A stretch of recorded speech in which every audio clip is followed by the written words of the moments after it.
Good morning, buenos dias. Day 15, the final day. I'm actually early, it's not even 7 o'clock yet. So I went down for breakfast in the hotel for 7 o'clock and there are at least 100 people queuing at the door to get in. And I thought, I'm not going to go through all that struggle and hassle and all that sort of stuff. I'd rather get myself on the road, literally, almost, and head off, find somewhere like I've done the last few days, an hour or so in, and stop and have some breakfast there. It's a pity, but there you go. I'm not going for that scrum. You could see them all. They're all sort of huddling around the door to be the first one in. But anyway, yeah, a big day, feeling good, all round, legs feel good, no aches or pains or anything like that, so done really well in that respect. Got about 22 kilometres to go today. Obviously the mountain countdown markers, I'll know exactly how far I've got to go on that particular day, but I haven't seen one yet. Bit more open I think today, and obviously getting towards Santiago, going into the city. I don't know how big a city it is actually, to be fair, and and then following, I'm sure, all the pilgrims. I haven't seen any yet, but then that doesn't surprise me. As I said, where I'm staying is about 3 kilometres Santiago side of Padron, which is where most people will be staying. But I suspect a lot of people have just got ready for their breakfast there, and they've thought, right, let's get a breakfast in and then get going, which was my plan. But anyway, right, we're heading off the track. I can see a sign here. Oh, there's a marker. Let's get to the marker and I'll tell you exactly how far I've got to go. Meant to be a nice day today. It's a bit of a chill in the air, which, as I said before, isn't bad because it's quite good for walking. And this top's once again coming very handy. Right, let's have a look. How far we got to go? 23 kilometres, 030. So I was about right, 23 kilometres. Oh, there are some pilgrims in front of me. I didn't think I'd be the first. Right, adios for now. I shall speak to you later, no doubt. Still heading out. These giant, are they hogweeds or cow parsley? One of those. So, one of the things I'm trying to do today, as I say, skipping breakfast, I'll have to stop somewhere unless I get some Haribo out of my bag. A go-to thing for people who are walking. Learnt that on a trip when I was in Morocco, actually.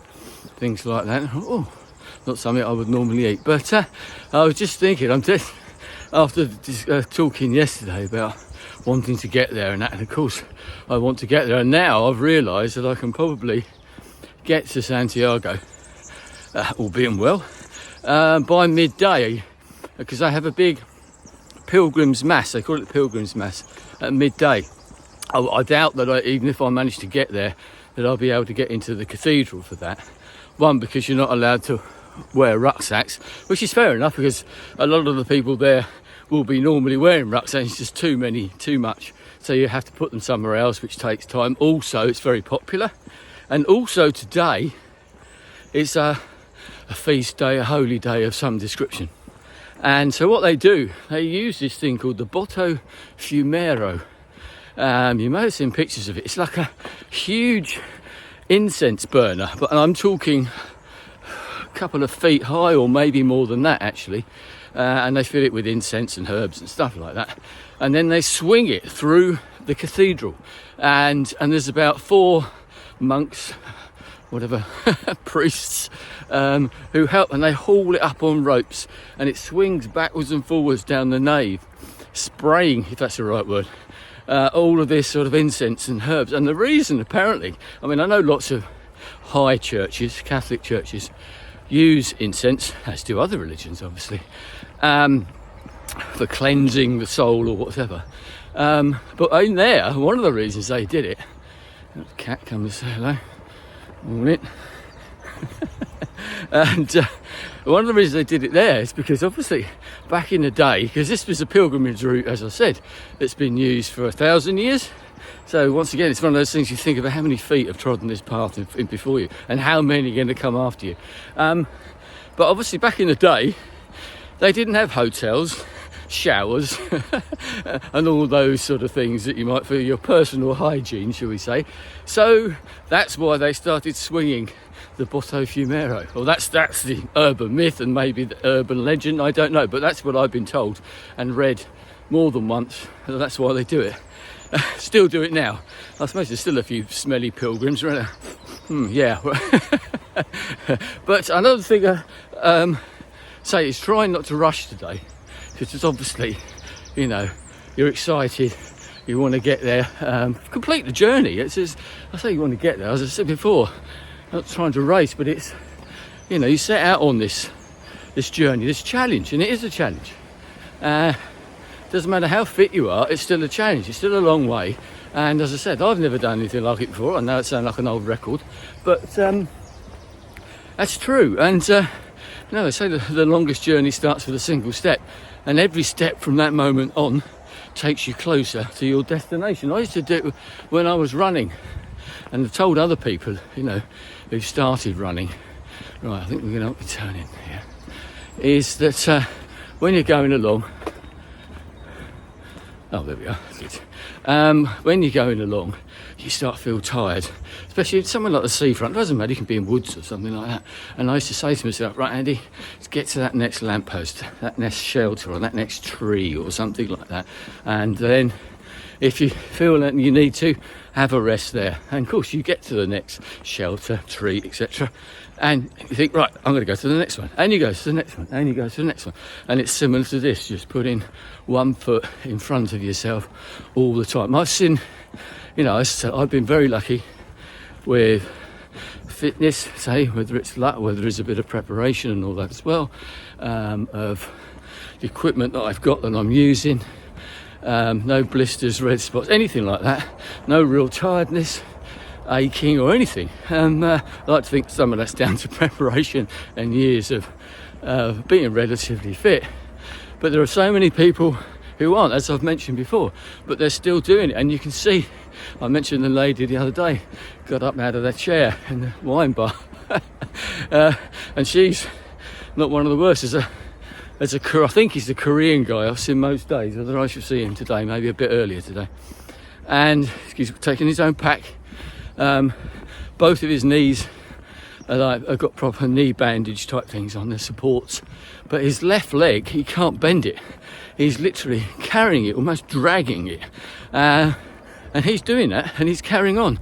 And I think there's an element of, because of where you're going, because of what this journey is, because if you were just doing an ordinary walk, even like South Downs Way in England, for example, I don't think that certain people, or a lot of people, would actually carry on through the adversity, through the pain, as much as they would here. They'd be far more likely to stop. But because this has got something different to it, whether you're religious or not, I think there's a real spiritual side to this, if you want to put it that way, and that sort of community of all these people behind me. Look, they're still walking up there now. And I think that draws you, like Santiago's almost like a magnet, drawing all these pilgrims, drawing all these walkers from all over the world, as I said, all shapes and sizes, etc., etc., all towards that central spot. And I think that sort of gets in your head a little bit and helps. So I've seen, say, people pretty worse for wear and really limping, and you can see they're in trouble, but they're still going. The next day, yeah, they're still there again. You know, like Heather, the girl I mentioned, who had the bad blister. I don't know if she got to Santiago yesterday, but she was still carrying on, you know, battling through. So that's quite something for everybody who's doing this, whether they only do the 100 kilometres, because maybe that's all that some people are able to do. But people like myself who come from Porto, there's a lot of those, and like the guys I said before, Melvin, Cheryl and Inchi, you've come all the way from Lisbon as well. That's one hell of a journey. And it all started by saying yes, getting outside the door and taking a single step. We can all do that, you know. Adios.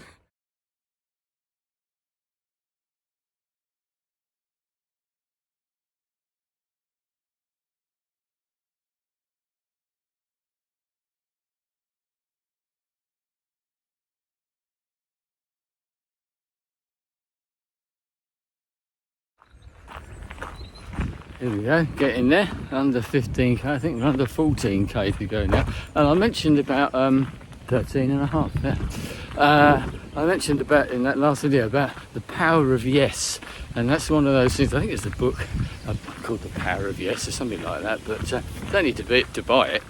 It's like a lot of these self-help books. Read the title, the first chapter, and you've got it all, you know. But I found that saying yes is the question you have to ask. You have to ask yourself a question about doing this, and you have to answer yes, because if you don't ask the question, the answer's always no.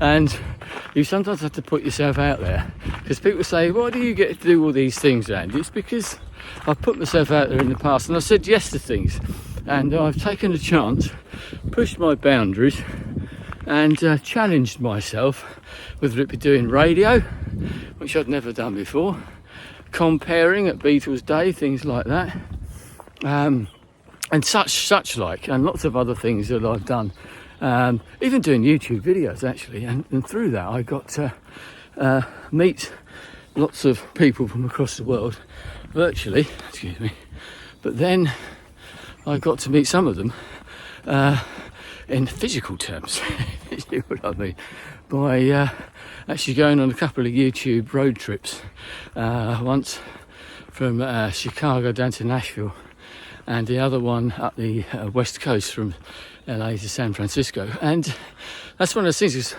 I did a talk all about my YouTube experiences, my vlogging experiences, and where it had taken me, literally. And it, in some pictures, people say, what, you're going all the way to America to go on a road trip with people that you've never met before in your life? Isn't that dangerous or whatever? Well, possibly, I suppose, but you have to, as I said, you have to be careful with what you say yes to. But if you don't do those, there's no going up a hill. There's lots of hills today. So, without saying yes, you don't find out about yourself potentially. And you don't have those experiences. So if someone asks you to do something next time, something you may be not comfortable about, as long as it's sensible, give it a go. You never know where you may end up. Adios.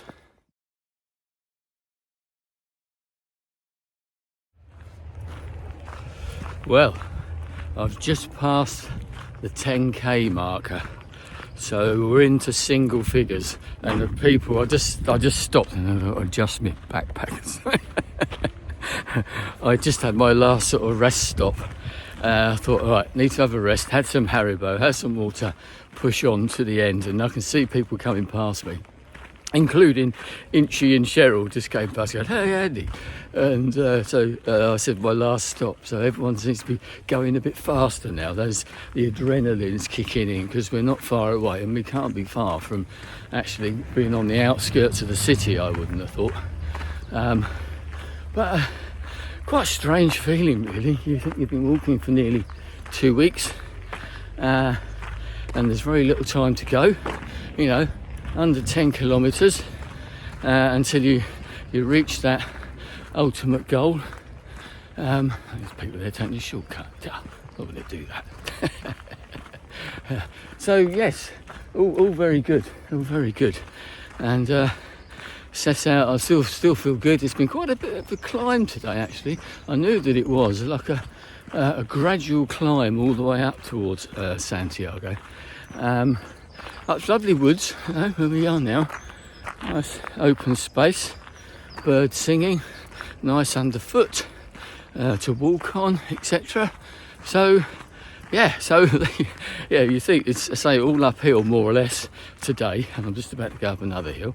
And you think that the last day, you think, oh, nearly there, you know, that should be easy, you know, the last one, or that it's quite hard because you're really struggling towards the end, as I was saying earlier on. And then they throw lots of hills in. That's typical, isn't it? That tests your mettle. That tests your commitment to this. Right, I'm going to stop because I'm going uphill. I no doubt I shall speak to you when I arrive in Santiago, if not before.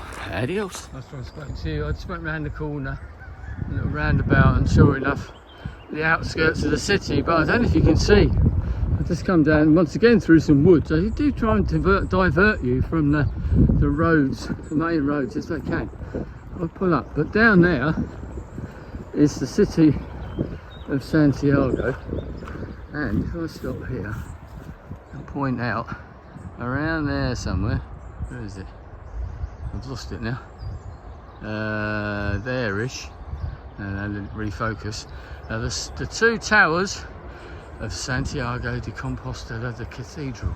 And there's two guys just come past on their bikes and spotted it like I did, and they go, wow! So there it is. There it is. Within touching distance, so not that far to go. Quite a weird feeling actually. I think you come all the way from Porto Cathedral all the way to Santiago. Now we just got to wind our way through the streets to get there. Adios.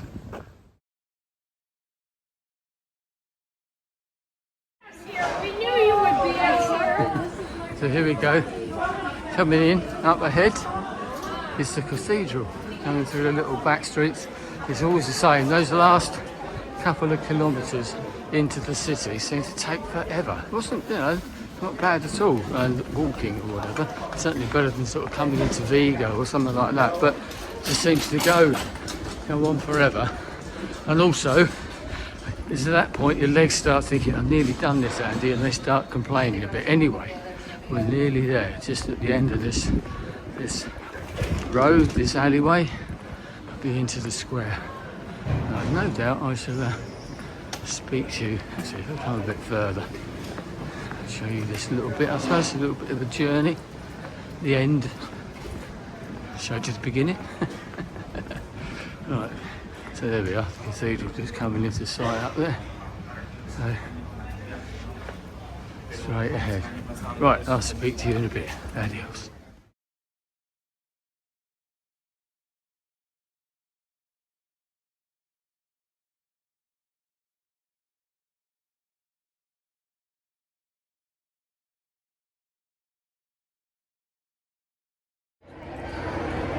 So here we are. I'll just turn around actually, and you can see hopefully the cathedral of Santiago up there. I'm sitting down resting after that.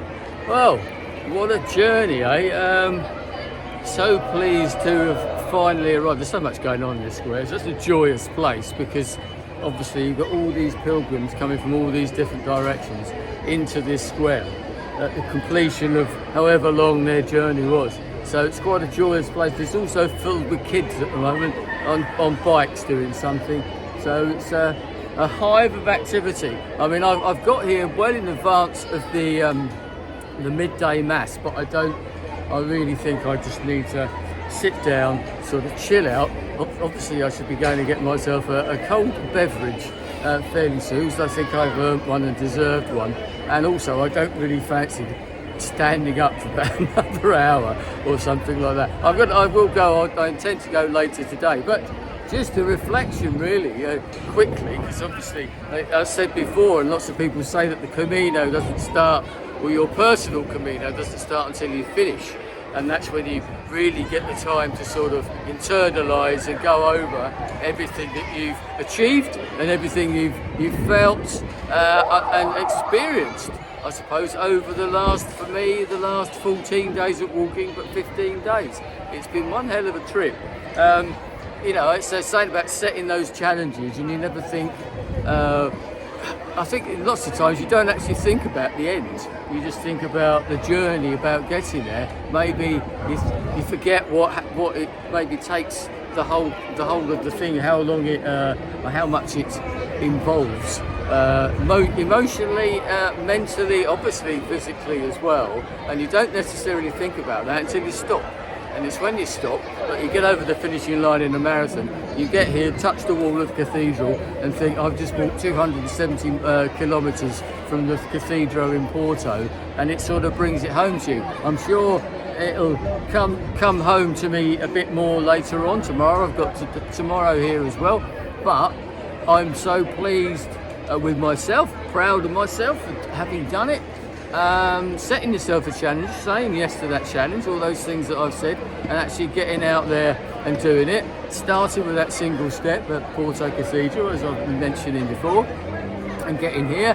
I've been very, very lucky I don't know, planning or whatever, that I've not felt particularly tired, apart from the last couple of kilometres where understandably your legs start to feel heavy, but I feel fine now. But then that's the adrenaline, the euphoria of getting over the finish line. But I've been very lucky with my feet. Still no blisters, no hint of blisters, no real aches and pains or anything like that. As I said, nothing like what other people have been experiencing. So I think I've done very well. And I remember saying at the halfway point, if I could have sort of said to myself, right, this is how I want to feel at the end, this is the best scenario I could have had, I think. And it's a gorgeous day. It's not raining. So there you go. That's the journey. Whether there'll be any more videos, I don't know. Maybe I should talk about my feelings about it all when I've processed them a little bit more. But for the meantime, well done, Andy, I reckon, and well done also to everybody else who's walking into the square today, who's done their own Camino, their own journey, their own voyage of discovery. And I'm sure that they've got out of it as much as I've got out of it. So yeah, well. Thanks for watching, by the way, and all your comments and encouragement and things like that. It has been appreciated. Right, I'm gonna just sit here and take it all in, I think. Adios for now. Buen camino.